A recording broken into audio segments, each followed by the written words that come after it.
Hello everyone, welcome back to the Lingua Loom. Today we're going to start another episode of the Tracing the Critics series, which is Aristotle Poetics and the Birth of Literary Criticism. This is episode number 2 of Classical Foundations for phase number 1. So let's start the topic. The critic is Aristotle, primary text focus is poetics. And let's start the topic. Before starting the topic, please do like, subscribe, and share, and do comment. That means a lot for the channel. So let's start. Section 1 is the text and its context.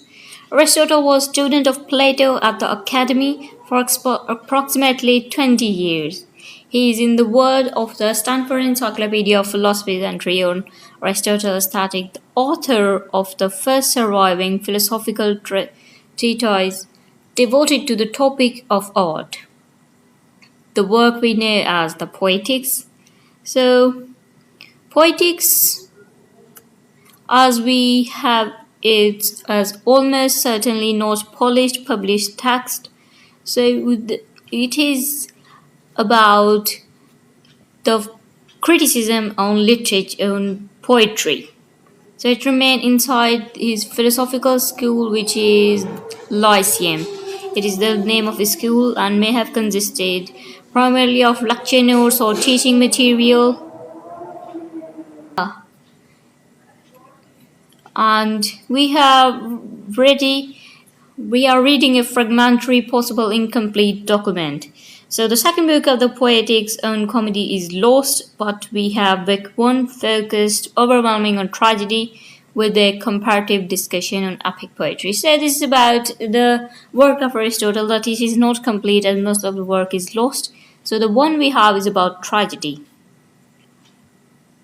So poetry is the more philosophical and more serious thing than history. For poetry, it tends to speak of universals, history of particulars. So this is what poetry is according to Aristotle. So this sentence, one of the most cited in all literary theory, crystallizes why the poetics matter. It is Aristotle's direct systematic answer to Plato's epistemological charge, which is that according to Plato, that poetry is not very much good and it is copy of copy, which is far away from truth. But Aristotle defends poetry.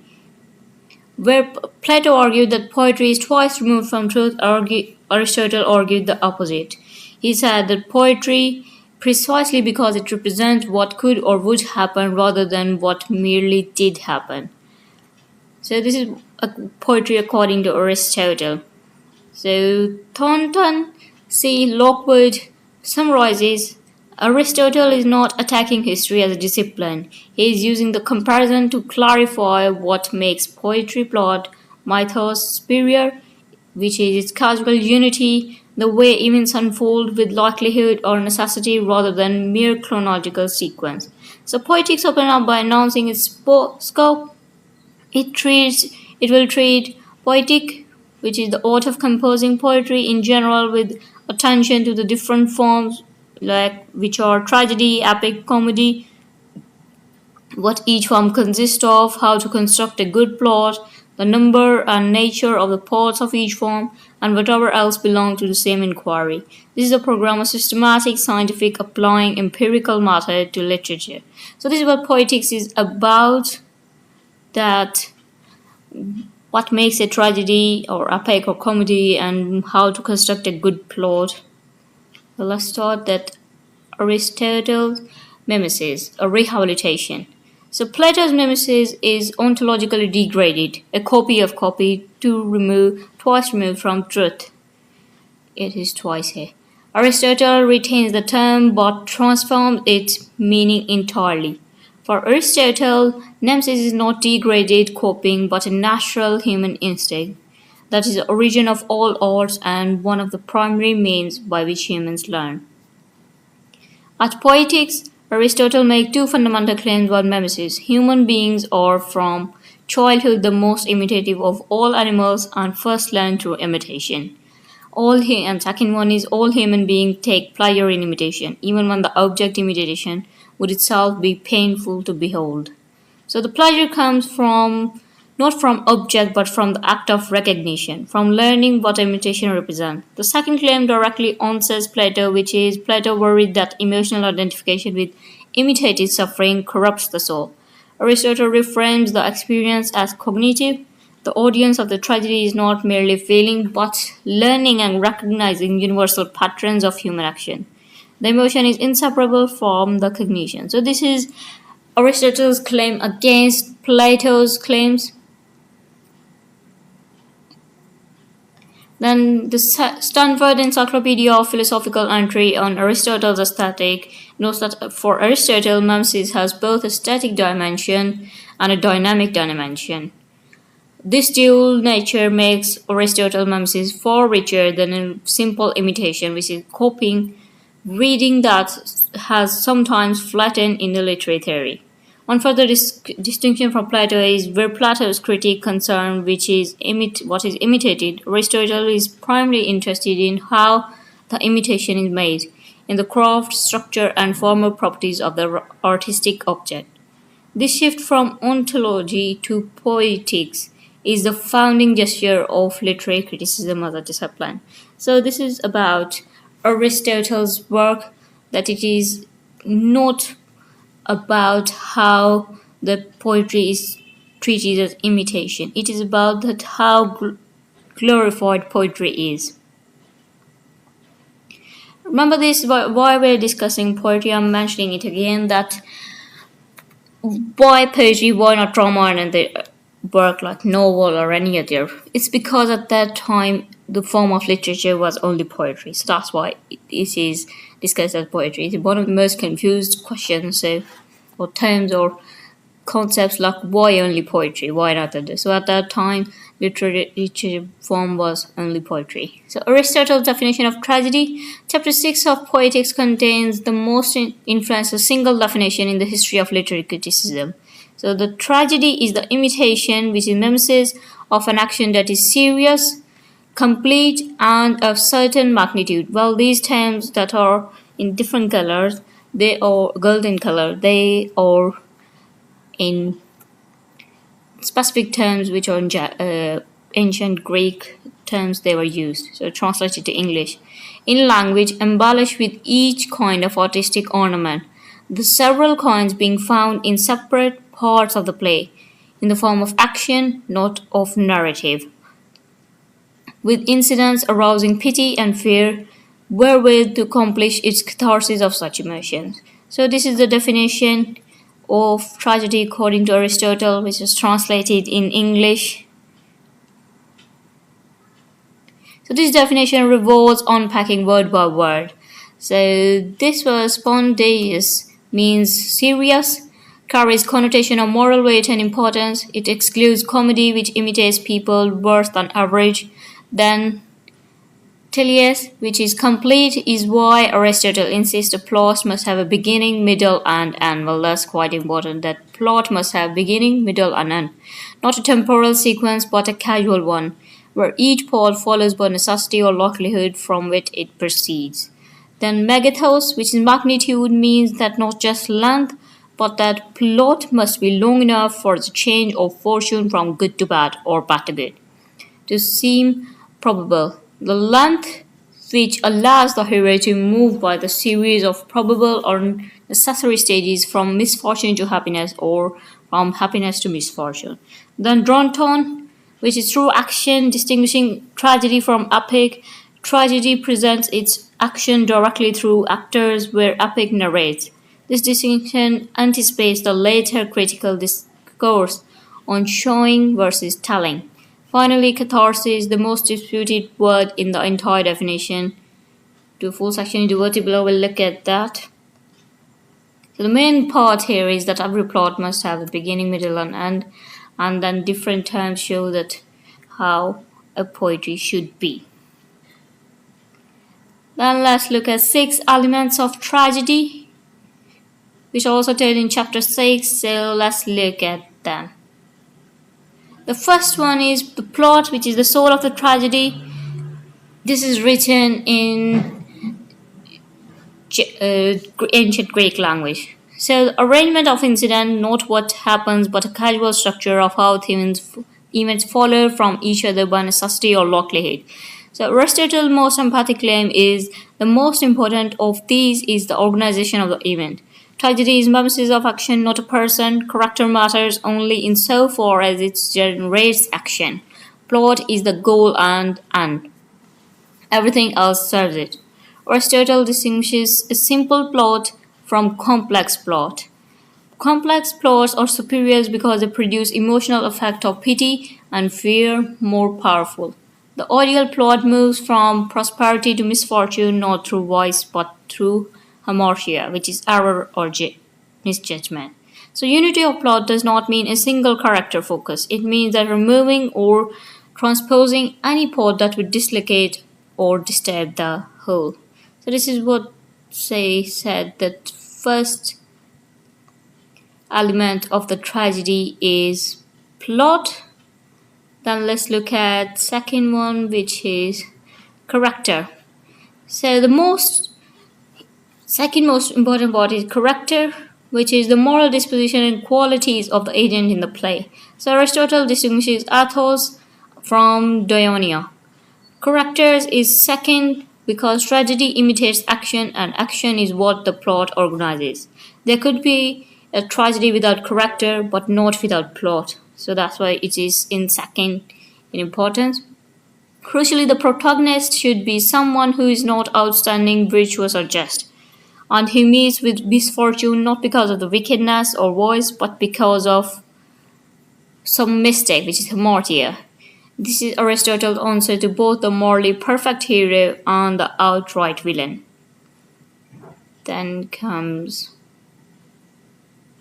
So these are the Aristotle's four requirements for good character. First one is morally good, second one is appropriate to the character style, third one is lifelike, and fourth one is consistent.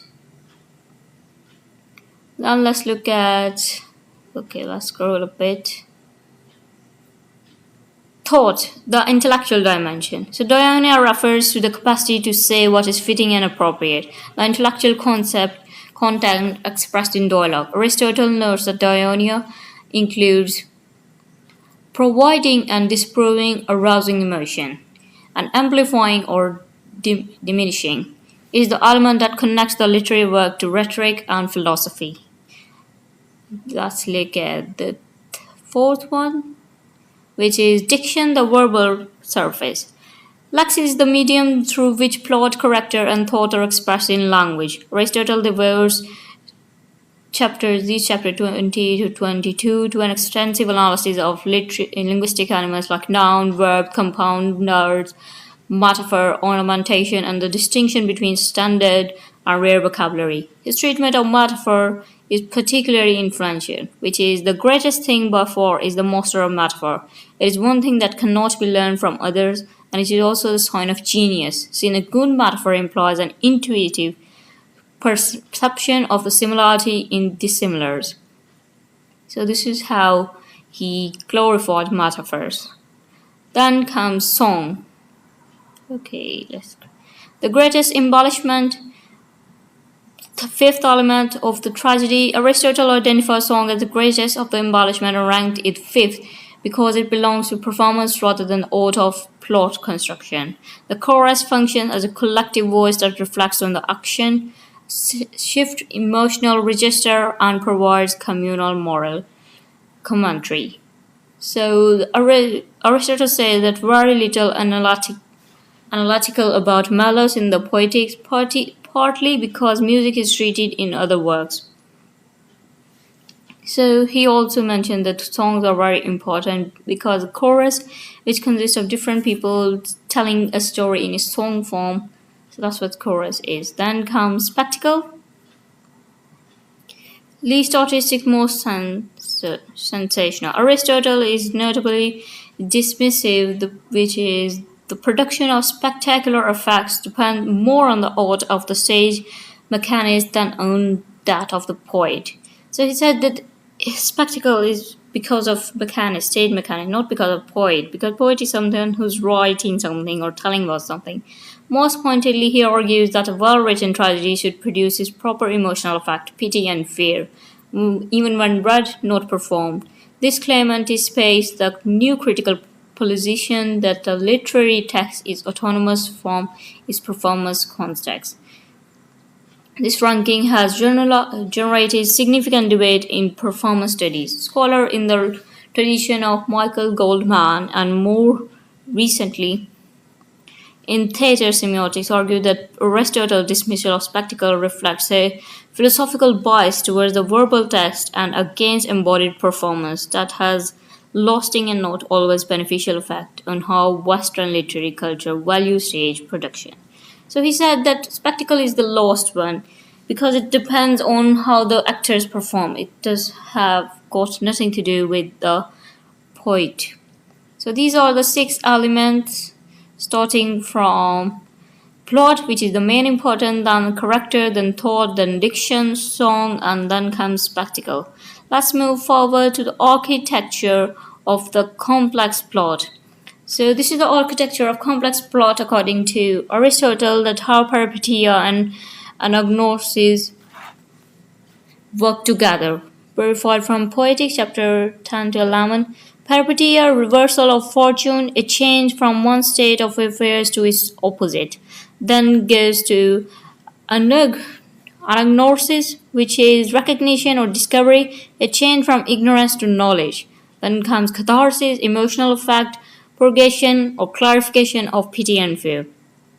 Like in this is an example from Oedipus Rex, Aristotle's paradigm case, which is rule Thebes, Oedipus rules Thebes of then Lois, he seeks of Lois murderer, then anagnosis and peripeteia. This stage is what shows these all.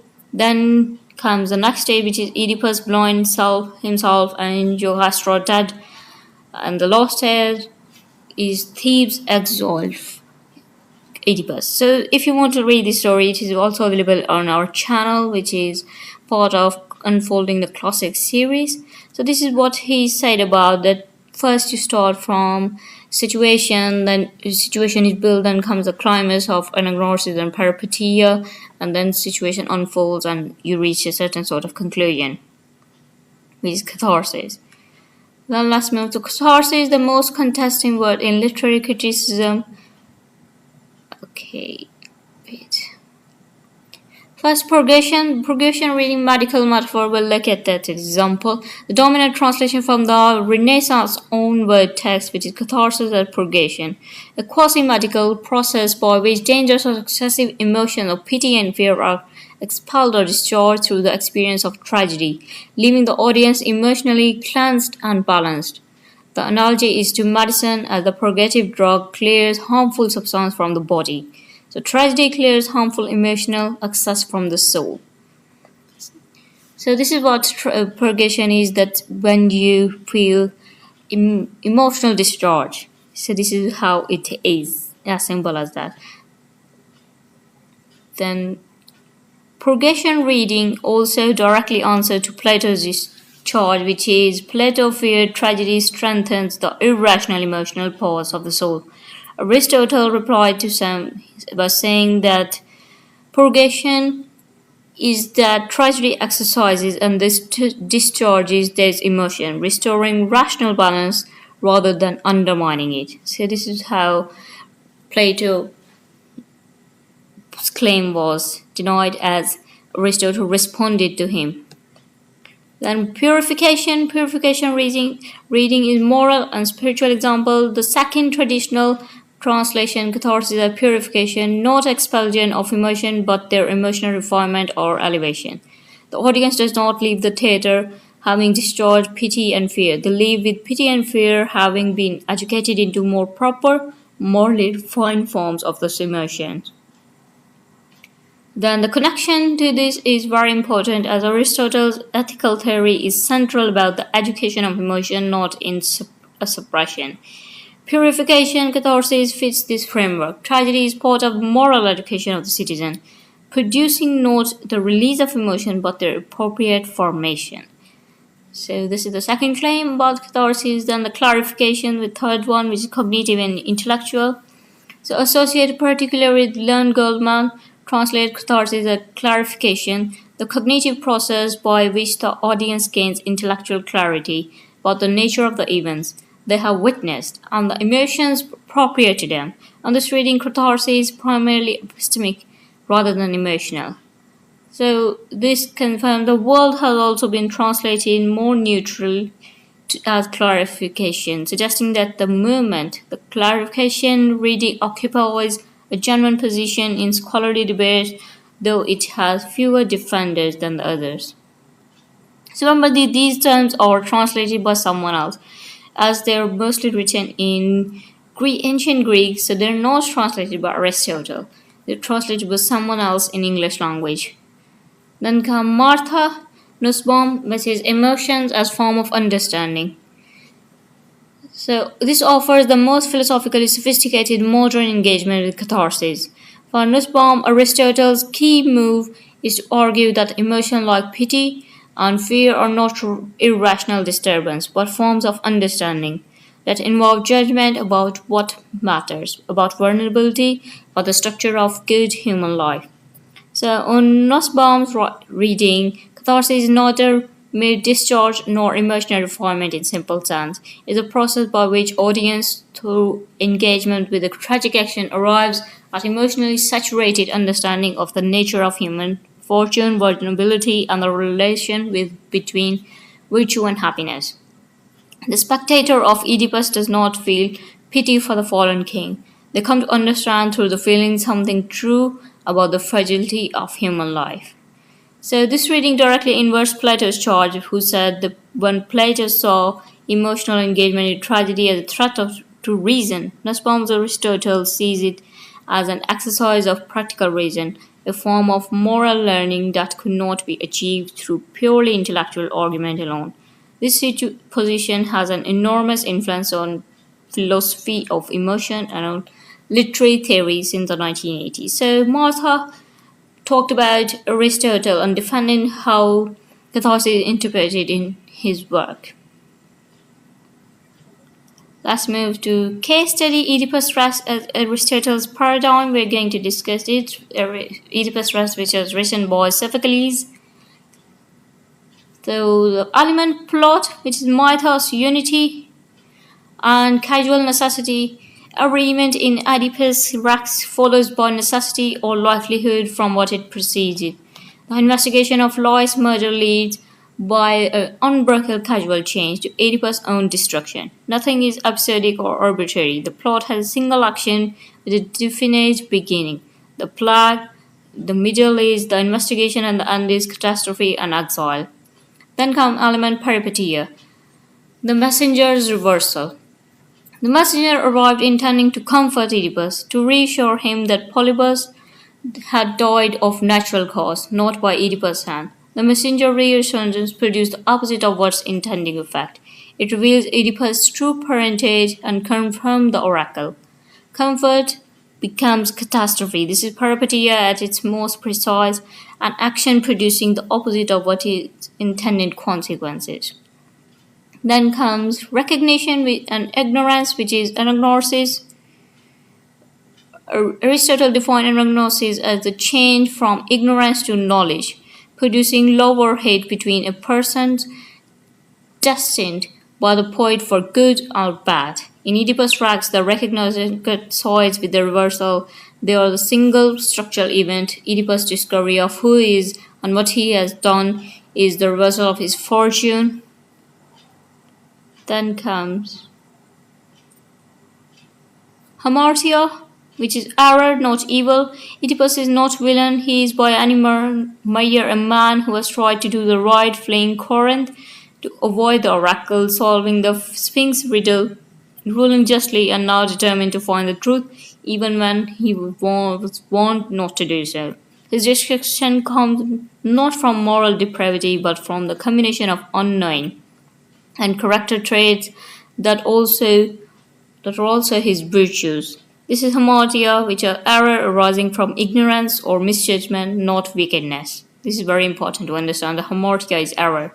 It is not wickedness or being villain. Then comes this next element, which is catharsis, pity, fear, and recognition. Aristotle said we feel pity for those who suffer undeserved misfortune and fear for those who are like ourselves. Oedipus satisfied both conditions precisely. His misfortune is undeserved in the sense that he did not knowingly violate the taboos he violated. And he is like us as being in person of ability and good intention brought low by circumstances beyond his full control. The cathartic experience of watching Oedipus Rex produces a form of understanding about fortune, ignorance, and what it means to be human that justifies tragedy's place in the education of the citizen. Then comes cross-cultural application Aristotle's framework beyond Greece. So Aristotle's structural category has proven remarkably transferable.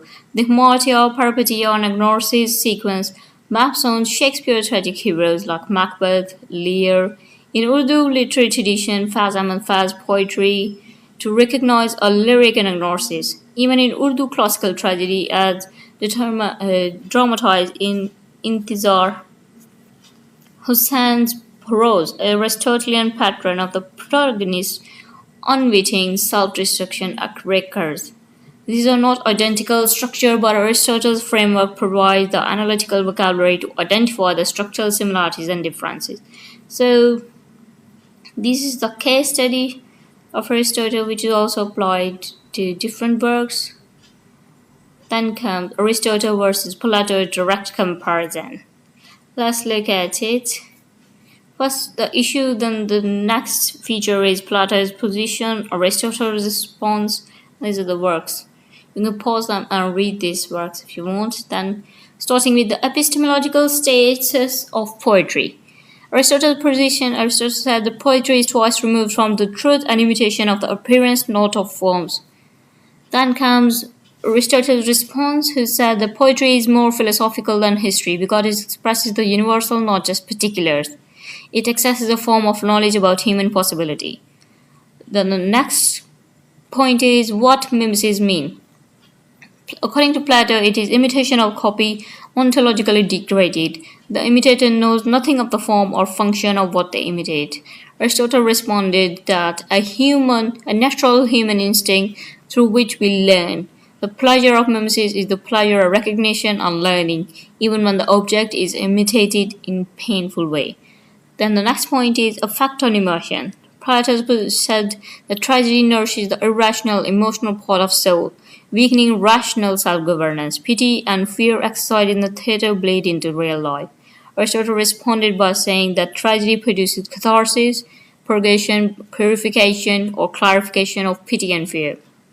The emotional experience in the theatre does not weaken reason, but achieves its own cognitive end. Then the next claim is relationship of poet to knowledge.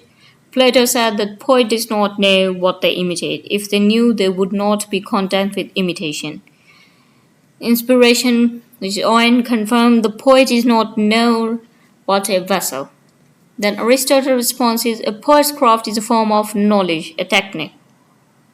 The poetics itself is evidence. Poetry can be taught, analyzed, and improved through systematic understanding of its principle. The moral function, according to Plato, is poetry should be morally censored. Only harms to God and praises of virtuous man are permitted in the ideal city.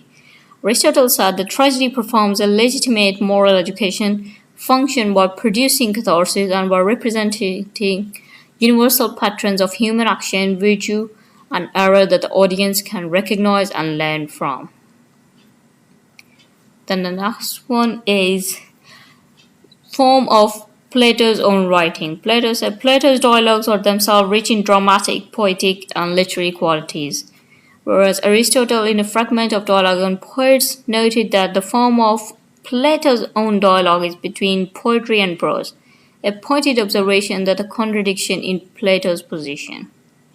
So this is the difference between the two of them, as Plato tries to confront poetry by saying that it is flawed, whereas Aristotle tries to defend poetry saying that it is a form of knowledge. The key terms from Aristotle's Poetics. First one is Mimesis. This is the Aristotle's version. Mimesis also is defined in Plato's videos, so you can check this out as that will be Plato's version. So, according to Aristotle, it is imitation or representation, but for Aristotle, a natural and cognitively valuable human activity, not an ontological degraded copy. At Poetics, Aristotle argued that mimesis is the most distinctive human instinct and the origin of all learning in childhood. Pleasure produced by imitation, even of an unpleasant object, is a cognitive pleasure or recognition. The shift from Plato's ontological critique to Aristotle's cognitive rehabilitation is the founding move of literary criticism as a positive discipline. Then comes hamartia, error, not flaw. So this is the Greek hamartia literally means missing of a mark, an error or misjudgment. Aristotle used it and said the protagonist should suffer misfortune not because of any wickedness but because of some mistake. This is the error in action or judgment, not in a character defect in moral sense. The tragic flaw translation heavily influenced by Renaissance misreading and later by A.C. Bradley's Shakespearean criticism imports a Christian infected sense of moral weakness. That is not what Aristotle intended. So it is important to understand what Aristotle meant by hamartia. The ancient Greek tetrablogue correctly notes more accurately mean an error, mistake, or misjudgment made by the protagonist, often stemming from ignorance or moral blind spot, which leads to their downfall. Then comes peripeteia, which is a reversal of fortune, a sudden change of fortune or situation, typically from prosperity to adversity in tragedy. Aristotle defines it as a change of action into their opposite, occurring according to probability or necessity. The key feature is that change should arise from within the causal structure of the plot, not from external change or from the logic of protagonist's own actions, producing results opposite of what was intended. Aristotle considered anagnoses coinciding with peripeteia as the highest form of tragic construction. Then comes anagnosis, which is recognition. Aristotle defines anagnosis as change from ignorance to knowledge, producing love or hate between the person destined by the poet of good or bad fortune. He distinguished six kinds of recognition, which are through tokens or signs invented by the poet, through memory, through reasoning, through false inference, and the best kind arising naturally from the events themselves. Well, the Wikipedia entry on anagnosis confirmed that Aristotle was the first writer to discuss the use of anagnosis with peripeteia caused by it. So peripeteia is the change of fortune, whereas anagnosis is the change from ignorance to knowledge. Then comes the next one, which is catharsis, the disputed term used once in the Poetics at the end of definition of tragedy, which is tragedy accomplishes the catharsis of pity and fear. Aristotle does not explain the term here. Three major interpretative traditions are purgation, which is discharge of dangerous emotion, excess. Then second one is purification, moral refinement of emotion connected to the ethics. Then third one is clarification, cognitive elimination of nature and proper object of pity and fear. Then the last one, unity of the plot, the organic criterion. Aristotle's criterion for the well-structured plot is stated in chapter 8. A plot has unity when removing or transporting a single part which would dislocate or disturb the whole. Note carefully what Aristotle says. Unity is not, it is not unity of protagonist. Okay, and it is not unity of time. Unity is causal. It is a condition in which all events are connected by necessity or likelihood. This criterion of organic unity, which later influenced Coleridge's concept of organic form in Romantic criticism, is one of the most durable and widely applied concepts in the history of literary criticism. So let's move forward. Legacy, why the poetics still matter. So the first one is Renaissance neoclassical phase. Let's look at it.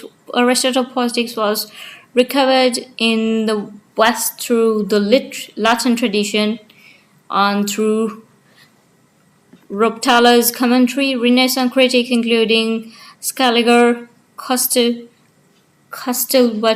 and Sidney derived from its three unities of time, place, and action that govern neoclassical drama. Then comes the concept of organic form. Aristotle's criterion of plot unity that removing any part would dislocate the whole was observed into Romantic criticism through Coleridge's distinction between mechanical and organic form. Then the third one at legacy is Structuralism and narratology. Aristotle's analysis of plot structure directly anticipates the different works of different writers.